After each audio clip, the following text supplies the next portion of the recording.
Yeah, what's happening, my people? So it's your boy Chance Jolivit, aka Smooth, back with another video. So on the channel, I like to do things that I enjoy, and this falls into that category. So since I've been reading comic books all my life, even though I haven't been such a fan of this character in particular, I did enjoy the previous movies that he has been in. And so this character right here, Ant-Man and the Wasp Quantumania. So we got Ant-Man, Wasp, Kang the Conqueror. He is the villain in this movie. So it's Jonathan, whatever. I don't remember nobody's name. My homeboy, he's the new star in Hollywood. Like, he about to be in Creed in Ish. Like, he's killing the game. But anyways, Ant-Man and Wasp Quantumania. This, I don't think this is one that everybody is going to want to rush out to and break records, because people aren't really crazy about Ant-Man. I like the previous movies, so I was like, I'm going to see this. And I see Kang the Conqueror and stuff. I see they got a big alternate world. They in the microverse. The special effects and stuff look like it's going to be crazy. I'm like, I'm very interested. Kang is going to lead into Secret Wars, into Loki, into the whole Phase 5. So I'm like, I want to see this. Yo, first thing I start seeing whenever the movie is about to drop, it's trash.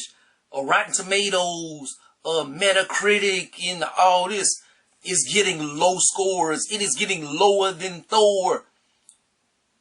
Yo, Thor was trash. Like Thor Ragnarok or whatever. But this right here, Love and Thunder. Womp, womp, womp, womp. Trash. Black Panther.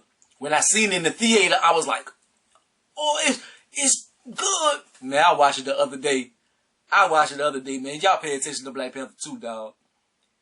They had some good action. They had some moments. It was trash. There had a lot of trash moments, man. If you watch some of the fight scenes, like they was doing the dumbest shit. They went to the middle of the ocean to fight people, fight the water people. Why are you gonna do that? Spider-Man was the shit. The nostalgia of it. But back to Ant-Man, and we seen the trailer for it. The trailer shows the movie, so it's not gonna be too much spoiling going on. And they go back to the quantum world, the quantum realm. We had Michelle Pfeiffer in the last movie and stuff, and they went there and they got her and stuff like that. So she's very, very reserved in her knowledge of the quantum realm. She's like, I don't want to talk about that. Y'all don't need to know none of that stuff. Time has passed. Ant-Man's daughter has grown up. He's missed a lot of time. He's trying to catch back up with her and stuff. She's rebelling. He's not really fighting anymore. He's living off past memories of, man, I saved the world. I saved the world. But what are you doing now? Now he's written a book. So he's on a book tour, like just reveling in, I saved the world before. I'm Ant-Man. But he's not doing anything now. He's in San Francisco chilling. The Wasp character, she has got the PIM, the copyrights and whatever. So she's using the PIM particles to make the world a better place. We see how they get back into the quantum realm. And not to spoil it too much, they show it in the previews. They have a device and they are trying to send signals to the quantum realm or whatever, and then it comes back, and so it bounces off each other, and they are going to try to use that to map out the quantum realm without going there. But doing that, it backfires. The people in the quantum realm, they get the signal and they drag them into their world.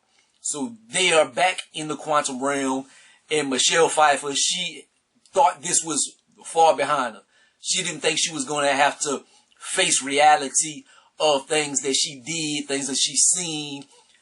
The first, like, 2-3 acts of the movie, Michelle Pfeiffer is the star of the film. And my eyes, she had a lot of the screen time. Kang doesn't really show his face until like the third act or whatever. I'm not really good as like far as the acts and stuff. I don't know how many acts in the film or whatever. But I'm gonna assume like maybe 4 acts. He's in the third. Michelle Pfeiffer, she has to show them around. Her past is coming back to her, and she's still coy about it most of the film. Like, she doesn't want to really put out the information and things that happen. We're going to find that out later. She came into contact with Kang in the quantum realm, and he's trying to get out. And if he gets out, all shit is going to hit the fan. We have seen Kang previously in Loki, and he died and stuff, and he warned, there are other versions of me, and if they come, shit's gonna hit the fan. This is one of those alternate versions of him, and he's pretty bad. He's pretty bad, man. But the movie it's a very beautiful film. Like, I watched it in 3D.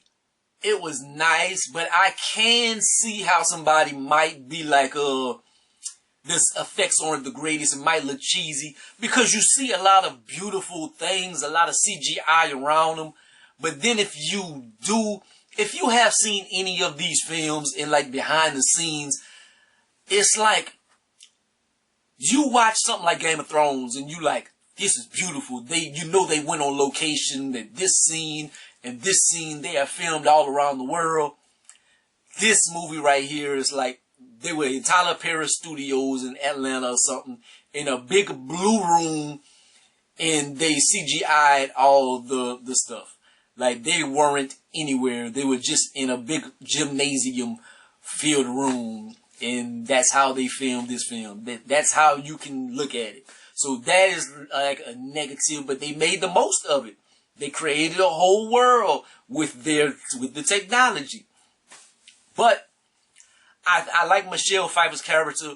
We get a lot of back information and things that happen, and it does make sense.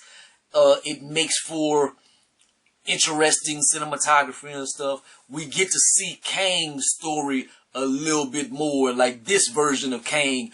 And to me, I think a lot of the villains in Marvel movies, they have hero-esque stuff with them. Because Killmonger, he turned out to be kind of a fan favorite. A lot of people liked Killmonger more than T'Challa on part 1. They're like, he had a point. He was kind of a hero. We learned that Thanos, if you watch the Eternals movie, Thanos had some hero qualities. If he didn't kill everybody at the time that he did, the Celestials would have came earlier and really wiped everybody out. So he did save a lot of people. You know, he killed a lot of people. This right here, Kang has some hero qualities. He's wiping out a lot of worlds and stuff like that, universes, because he's stopping incursions.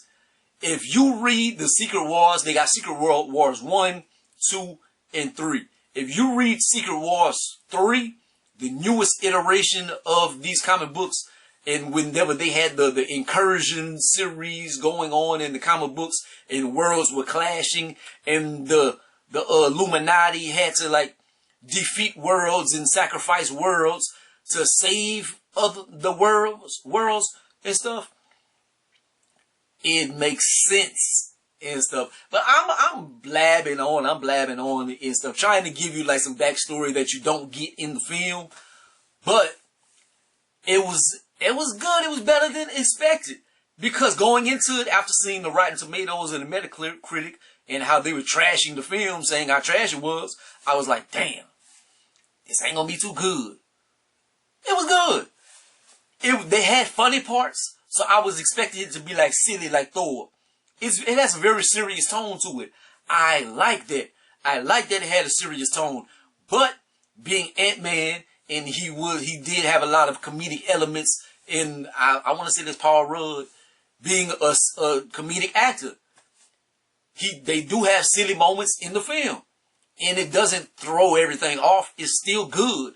Whenever you introduce to MODOK in the film, that is, I'm not going to spoil it for you, but MODOK, watch out for MODOK. Very funny. Bill Murray, he's in the film. He's in the film like for a little while. Very funny, comedic elements.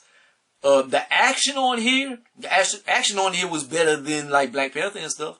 As far as like the fighting scenes and him growing and beating up a lot of people and stuff, that was cool. Cause Black Panther, man, they just beat up Winston Duke all the time, man. The Mexicans was kicking the Africans' asses and stuff, man. It was like, it was bittersweet. But this right here, it was good, man. I don't want to spoil it too much, man, but I was just blabbing on, trying to give you reasons and backstory and stuff. It's good. I would rate it at 8 out of 10. It's not better than Spider-Man.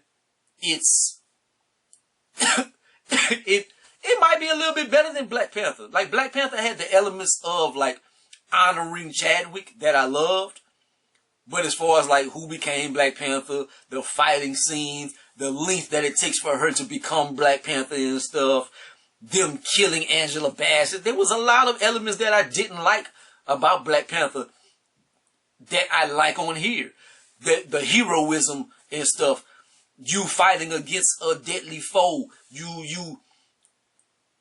I don't want to say if they come out on top, the elements of they might lose, the repercussions of the actions in what's going to happen with the rest of the Marvel universe, how this film will affect everything going forward. It's worth a watch. It's worth a watch. I liked it, man. They have 2 end-credit scenes, so stay to watch that. 8 out of 10. That's my thoughts. Sorry for being so lengthy and stuff, man. I was freestyle. I didn't know what I was going to say, and I end up just... But anyways, man, like, comment, subscribe. Gonna be the greatest and the most hated. I'm leaving a lot of things out and stuff, man. I just don't want to spoil it too much. Like, I don't want to give too much. But anyways, peace.